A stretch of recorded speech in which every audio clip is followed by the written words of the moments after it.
The sound of the Star Wars theme song, logo, and rolling intro credits sequence are enough to send us into hyperdrive as we anxiously await the arrival of the 8th chapter of the franchise. There's been a trailer released for The Last Jedi, and we've been picking apart every scene, as its predecessor, The Force Awakens, left us with a lot more questions than answers. We hope to see some of these resolved in the next film. We're also hoping to see some of our favorite characters in The Last Jedi. Want to know who made our list? Watch this video and find out. We would be honored if you would join us. Before we start, use the Force to push that subscribe button and join our notification squad. You'll stay up to date with our latest videos. Come on, you know you want to. Join the CBR side. Well, you tell him that Han Solo just stole back the Millennium Falcon for good. You're Han Solo. I used to be.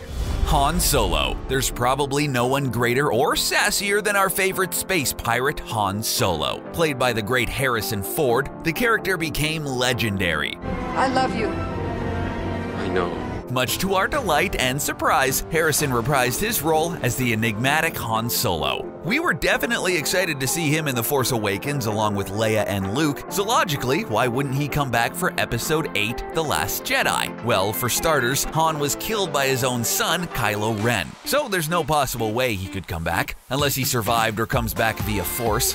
We'll use the Force.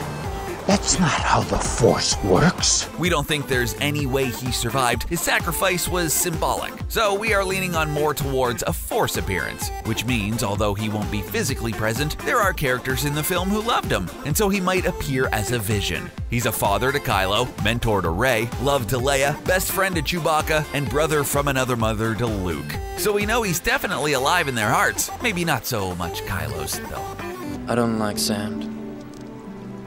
It's coarse and rough and irritating, and it gets everywhere. Anakin Skywalker.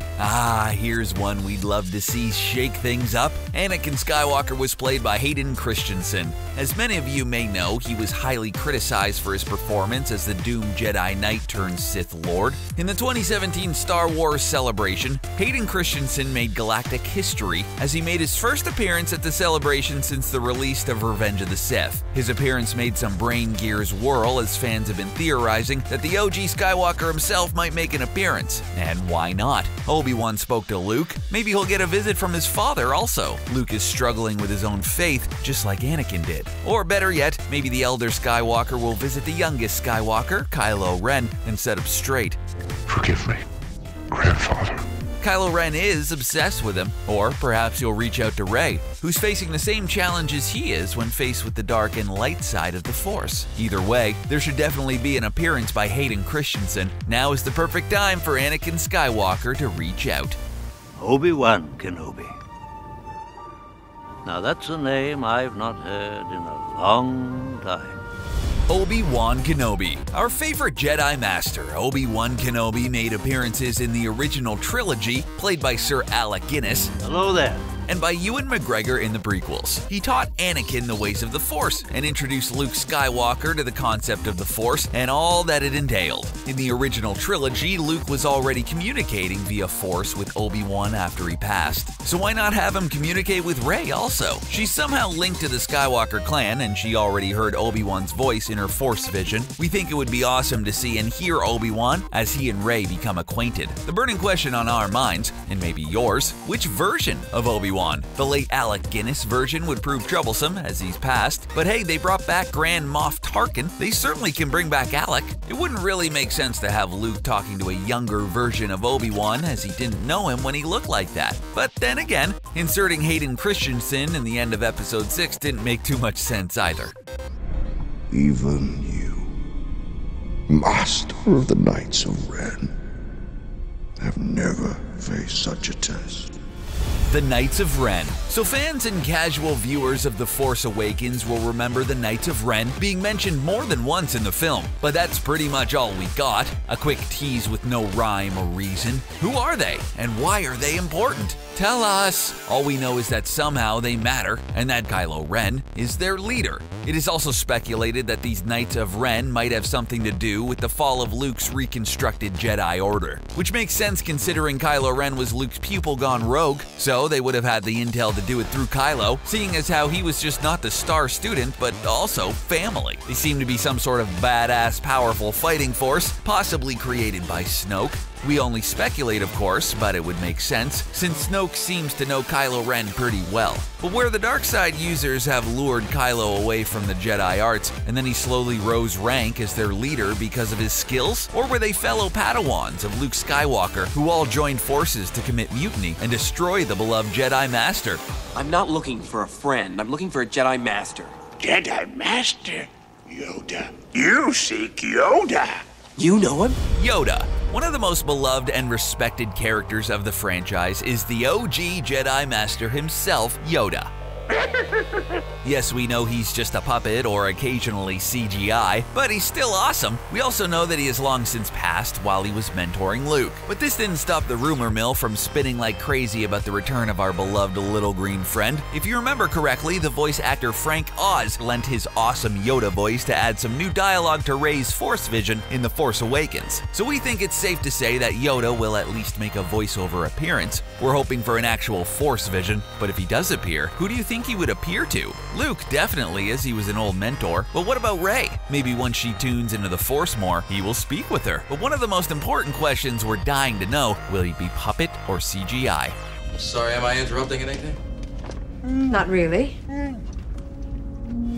Lando Calrissian. The Force Awakens has left us with certain expectations since its release. The film brought back the classic trio of the original trilogy, albeit not together ever. We know we're sad about it too, but another character who charmed us senseless in the original films was the enigmatic Lando Calrissian. Played by Billy D. Williams, Lando was a snappy pirate turned double agent turned good guy who kept us laughing in the films. Well, Admiral Akbar and Yen Nub already made appearances in The Force Awakens.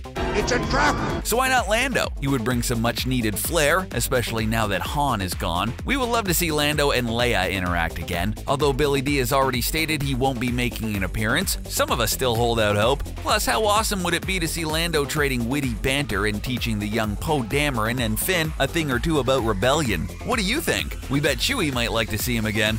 Good. Then we will crush them once and for all. Prepare the weapon. Snoke. Ah, yes, Star Wars fans will definitely not be forgetting Supreme Leader Snoke. His disheveled and ghostly appearance is terrifying and mysterious. Our question was, who is he? Where did he come from? Well, there are no main films between Return of the Jedi and Force Awakens to help us out and explain what happened in that large span of time. So we're hoping that The Last Jedi will show us some sort of insight into his past life, sort of like the prequels did for Emperor Palpatine. It's suggested that he existed before the Empire was created, but who is he? Was he on the Jedi side or the Republic? Some theories even hint that he might be a fusion of Darth Plagueis the Wise and another creature. You ever hear the tragedy of Darth Plagueis the Wise?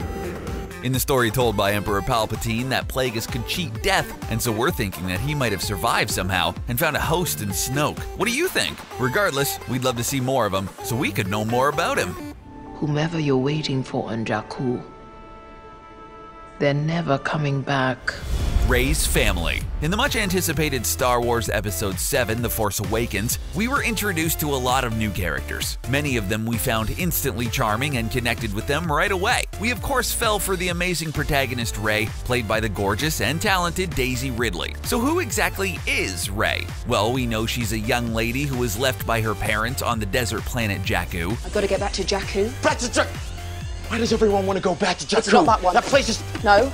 And as many have pointed out, she's not given a surname, which makes us question her family origin even more. Is she Luke's daughter, Han's, Obi Wan's? How is she so in touch with the Force? And most importantly, why did Anakin Skywalker's lightsaber call to her? She has to be a Skywalker or from a family just as powerful. A reveal of her family would catapult this film even more. If they decide to keep us guessing for yet another film, we are hoping they might throw us a glimpse of her family in a flashback. To the First Order! The First Order. So we know that the Empire was brought down. Emperor Palpatine defeated, and Darth Vader turned good and was also defeated. Everyone celebrated, got medals, except Chewie, of course, and the galaxy kept moving forward. With the release of The Force Awakens in 2015, we were introduced to something called the First Order. What we gathered from the film is that this new group of baddies that have taken the role of the Empire, but seem to be even scarier. But wait, who exactly are they? We know quite some time has passed since Episode 6, but this is just confusing. The Force Awakens definitely left us with a lot more questions than answers, especially who is Captain Phasma? Well, those are just some of the many things we're dying to find out about. Sure, there's some hints in the new Star Wars novels, but the movie is unclear. The film franchise should be able to stand alone as a film series and answer our questions, so we're hoping The Last Jedi will do just that. Grand Admiral Thrawn. Grand Admiral? The Emperor recently promoted me after my victory at Baton. Admiral Thrawn. As you all know, Star Wars is an insanely massive franchise. It expands well beyond the films into comics, books, and a ton of other stories, and even has an expanded universe. Once Disney bought the rights, the complicated worlds were cleaned up to allow for continuity in the films. Thus, the expanded universe became known as Legends, but some of the Legends elements have made their way into canon storyline. Among these is Grand Admiral Thrawn. He's known as the villain in Season 3 of Rebels, and is quickly becoming a major connection between the Empire and the First Order. In the canon storyline, he hails from Scylla in the Unknown Regions. He joins Palpatine's Empire and offers his services, and informs him of potential threats. To defeat an enemy, you must know them. Not simply their battle tactics, but their history, philosophy, art. There's not really much of a reference to Thrawn outside of Rebels, except for in the final book of the Aftermath trilogy. It's in this book that it's suggested that Thrawn helped Palpatine chart a path into the Unknown Regions, which the Empire used to flee the galaxy and reform as the First Order. Could he be the missing link in our unanswered questions? Mysterious. May the Force be with you. Well, there you have it. Those are some of the characters we'd love to see in the new Star Wars film, Episode 8, The Last Jedi. What do you think? Is there anyone on our list you'd love to see? Did we miss any that you'd love to see? Let us know in the comments below. While you're here, don't forget to subscribe and like our video. If you liked what you saw today, check out more awesome videos in our playlist. Thanks for watching.